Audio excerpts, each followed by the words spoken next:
राज्यामध्ये 5 वर्षामध्ये 36,000 कंपन्या ह्या बुडालेल्या आहेत। केंद्र सरकारने ही धक्कादायक आकडेवारी जाहीर केलेली आहे। केंद्राची आकडेवारी त्यामुळे उद्योग मंत्रीच यामध्ये अंधारात दिसतायत। ठाकरेंचे खासदार राजाभाऊ वाजेंनी लोकसभेमध्ये हा प्रश्न उपस्थित केला। मुंबईमध्ये 12,009, पुण्यामध्ये 6,433 कंपन्या बंद झालेल्या आहेत। ठाण्यातही 5 वर्षामध्ये 4,704 कंपन्यांना टाळं लागलेले आहे। आकडेवारी तपासण्यासाठी उद्योगमंत्र्यांना 1 दिवसाचा वेळ हवाय। 2022 पासून उद्योगमंत्री पदावर नेमकी काय माहिती आहे असा सवाल आता विचारला जातो। गेल्या 2022 पासून उद्योगमंत्री पदावर ते आहेत, मात्र त्यांना काय माहिती असा सवाल विचारला गेलाय।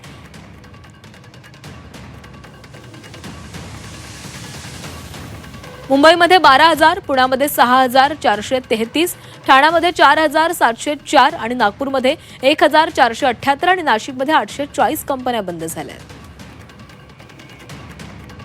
रायगडमध्ये 822, कोल्हापूरमध्ये 429, अहिल्यानगरमध्ये 308, महाराष्ट्रामध्ये 36,211 असे एकूण कंपन्या आतापर्यंत बंद झालेल्या आहेत।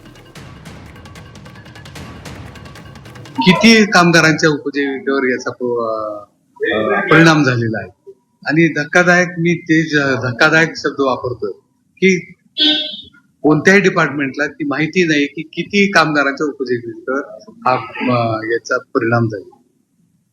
हजारो कंपन्या असतील तर लाखोमध्ये हे कामगार असतील असं म्हणायचं? हो, लाखोमध्ये कामगार असतील। 36,000 कंपन्या 5 वर्षात बंद पडल्या आणि किती कामगारांच्या उपजीविकेवर प्रश्न निर्माण झाला तर त्याची आकडेवारी कुणाकडेही नाही।